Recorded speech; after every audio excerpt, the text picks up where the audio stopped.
يما خير وغسيلي وتغسل يما.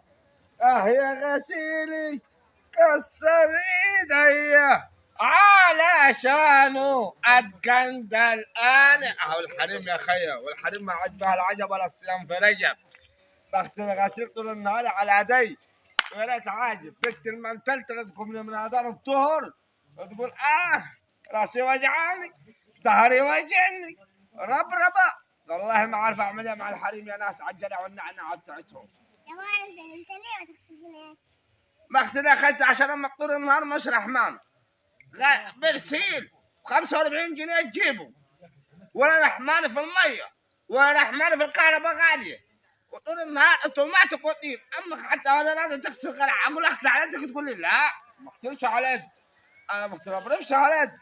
ما ليه اجيبكم فلوس من وين انا؟ فاتورة مية ولا فاتورة كهرباء ولا وكمان البرسيل نفسه كان البرسيل كمان عاوز له فاتورة لحالها، ولا يكون اوتوماتيك. قال لازم اوتوماتيك.